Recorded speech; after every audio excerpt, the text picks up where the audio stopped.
आइए जानते हैं झारखंड की 25 बड़ी खबरों को सिर्फ 10 मिनट में। पर अभी तक आप इस वीडियो को लाइक नहीं किए हैं तो कर दें और इस चैनल को सब्सक्राइब कर लें। धनबाद में दिव्यांग बच्चों के बीच पहुंचे गौतम अडानी। पहला कदम, स्कूल को 3 करोड़ की सहायता घोषणा। आईआईटी आईएसएम के शताब्दी समारोह में शामिल होने धनबाद पहुंचे अडानी समूह के चेयरमैन गौतम अडानी ने सरायढेला स्थित नारायणी चैरिटेबल ट्रस्ट के पहला कदम दिव्यांग स्कूल का दौरा किया। बच्चों से मिलने के बाद उन्होंने ट्रस्ट को 3 वर्षों में 3 करोड़ रुपए सहयोग देने की घोषणा की। यह राशि दिव्यांग बच्चों की शिक्षा, थेरेपी, प्रशिक्षण और नए अवसरों के लिए खर्च की जाएगी। अडानी ने दिव्यांग बच्चों के लिए तैयार किए गए नई उड़ान कैफे का भी उद्घाटन किया, जहां विशेष क्षमताओं वाले बच्चों को कैफे संचालन, रसोई, ग्राहक सेवा और व्यावहारिक प्रशिक्षण दिया जाएगा ताकि उन्हें आत्मनिर्भर और रोजगार योग्य बनाया जा सके। स्कूल भ्रमण के दौरान अडानी ने बच्चों से बातचीत की और कहा कि समाज के हर बच्चे को समान अवसर मिलना चाहिए। उन्होंने नई उड़ान कैफे को दिव्यांग बच्चों के कौशल और आत्मविश्वास बढ़ाने की दिशा में महत्वपूर्ण कदम बताया। राष्ट्रीय चैंपियन झारखंड 14 फुटबॉल टीम ने सीएम से की मुलाकात। हेमंत सोरेन बोले, खिलाड़ी हैं राज्य की शान। 69वीं एसजीएफआई राष्ट्रीय स्कूली फुटबॉल चैंपियनशिप में खिताब जीतने वाली झारखंड की अंडर 14 फुटबॉल टीम ने मंगलवार को विधानसभा परिसर में मुख्यमंत्री हेमंत सोरेन से मुलाकात की। सीएम ने खिलाड़ियों को बधाई देते हुए कहा कि झारखंड के युवा खेलों में तेजी से पहचान बना रहे हैं और सरकार उनके लिए मजबूत खेल ढांचा तैयार कर रही है। खिलाड़ियों ने बताया कि राज्य की खेल नीतियों, प्रोत्साहन योजनाओं और जेईपीसी के सहयोग से उन्हें बेहतर प्रदर्शन की प्रेरणा मिलती है। गौरतलब है कि मध्य प्रदेश के उमरिया में 1-6 दिसंबर तक हुई चैंपियनशिप के फाइनल में झारखंड ने पंजाब को रोमांचक पेनल्टी शूटआउट में 6-5 से हराया। सेमीफाइनल में आदित्य, विक्की और सत्यम के गोलों की बदौलत टीम ने मिजोरम को 3-0 से मात दी थी। अबुआ आवास योजना में फर्जी निकासी का खुलासा। 20 से अधिक लाभुक हुए ठगी के शिकार।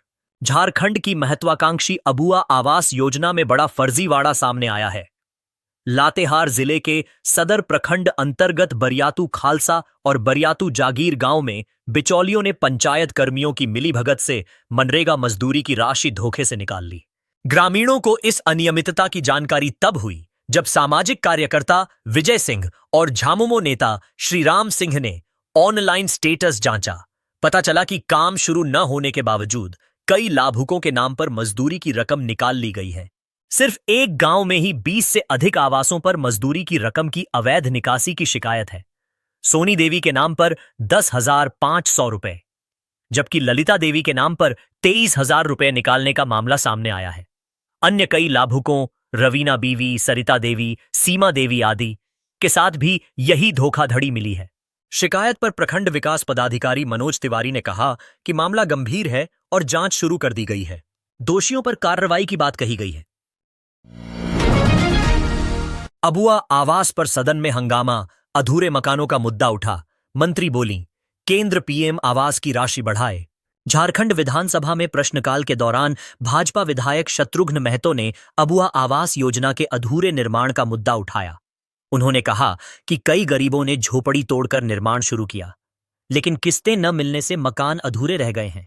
जवाब में ग्रामीण विकास मंत्री दीपिका पांडेय सिंह ने योजना की स्थिति बताई। उन्होंने कहा कि वर्ष 2023-24 और 2024-25 में 6.5 लाख आवास लक्ष्य के मुकाबले 6.33 लाख स्वीकृत हुए। इनमें से 1.64 लाख आवास पूरे हो चुके हैं। वित्तीय वर्ष 2025-26 में योजना के लिए 3,000 करोड़ का प्रावधान है, जिसमें से 1,200 करोड़ जिलों को दे दिए गए हैं। इस वर्ष अब तक 1,281 को पहली, 1.80 लाख को दूसरी, 1.27 लाख को तीसरी और 37,000 को चौथी किस्त जारी हुई है। भाजपा ने आरोप लगाया कि कई लाभुकों को दूसरी किस्त नहीं मिली। इस पर मंत्री ने कहा कि राज्य में 24 लाख आवेदन आए हैं और प्रधानमंत्री आवास की राशि पर्याप्त नहीं है। उन्होंने मांग की कि केंद्र की पीएम आवास योजना में भी 2 लाख रुपए प्रति आवास दिए जाएं ताकि निर्माण व्यावहारिक हो सके। किसानों की आय बढ़ाने पर फोकस। सीएम हेमंत सोरेन की सिद्ध कोफेड बोर्ड बैठक में कई बड़े फैसले। मुख्यमंत्री हेमंत सोरेन की अध्यक्षता में सिद्ध कोफेड के निदेशक मंडल की चौथी बैठक विधानसभा में आयोजित हुई। बैठक में कृषि और वनोपज क्षेत्र को मजबूत बनाने, किसानों की आय बढ़ाने और स्थानीय उत्पादों के विपणन को सशक्त करने के प्रस्तावों को मंजूरी दी गई। सीएम ने कहा कि सरकार का लक्ष्य किसानों को उत्पादन से लेकर विपणन तक हर चरण में सहयोग देना है। इसके लिए आधुनिक तकनीक, सिंचाई, उन्नत बीज और बाजार तक पहुंच पर जोर दिया जा रहा है। किसानों के लिए मोबाइल ऐप और कृषि पोर्टल बनेगा। बैठक में निर्देश दिया गया कि किसानों के लिए एक विशेष मोबाइल ऐप बनाया जाए, जिससे वे फसल, बाजार दर और कृषि सामग्रियों की जानकारी साझा कर सकें। साथ ही एक स्थानीय कृषि पोर्टल विकसित किया जाएगा, जिसके जरिए उपभोक्ता सीधे किसानों से खरीदारी कर सकेंगे, जिससे बिचौलियों की भूमिका घटेगी। वनोपज को वैश्विक बाजार से जोड़ने की तैयारी। लाह, तसर, इमली, कोदो, कुटकी, महुआ जैसे वनोपजों के उत्पादन और विपणन को बढ़ावा देने के लिए समयबद्ध कार्य योजना बनाने के निर्देश दिए गए। सीएम ने कहा कि झारखंड के वनोपज उत्पादों को राष्ट्रीय और वैश्विक पहचान दिलाने पर सरकार काम कर रही है। किसान पाठशाला और वीडियो मॉड्यूल की तैयारी। किसानों को तकनीकी ज्ञान देने के लिए किसान पाठशाला को मजबूत करने और वीडियो आधारित प्रशिक्षण मॉड्यूल तैयार करने का भी निर्णय लिया गया, ताकि ग्रामीण और जनजातीय समुदाय आधुनिक आर्थिक गतिविधियों से जुड़ सकें। बैठक में कृषि मंत्री शिल्पी नेहा तिर्की, मुख्य सचिव अविनाश कुमार सहित कई वरीय अधिकारी मौजूद रहे। बिना समन्वय समिति के चल रही झारखंड की महागठबंधन सरकार, सहयोगी दलों ने नई कमेटी गठन की मांग तेज की। झारखंड में जेएमएम के नेतृत्व वाली महागठबंधन सरकार कांग्रेस, राजद और सीपीआई माले के समर्थन से फिलहाल बिना कोऑर्डिनेशन कमेटी के चल रही है। हेमंत सोरेन सरकार के पहले कार्यकाल में बनी समन्वय समिति का कार्यकाल पिछले नवंबर में समाप्त हो गया, जिसके बाद अब तक नई कमेटी का गठन नहीं हुआ है। कांग्रेस प्रदेश अध्यक्ष केशव महतो कमलेश ने कहा कि कमेटी गठित करना जरूरी है और इस पर पार्टी प्रभारी ने मुख्यमंत्री से बात की है। उम्मीद है कि शीतकालीन सत्र के बाद नई समिति बन जाएगी। राजद नेता रामकुमार यादव ने कहा कि गठबंधन सरकार में समन्वय बनाए रखने में कोऑर्डिनेशन कमेटी की भूमिका अहम होती है।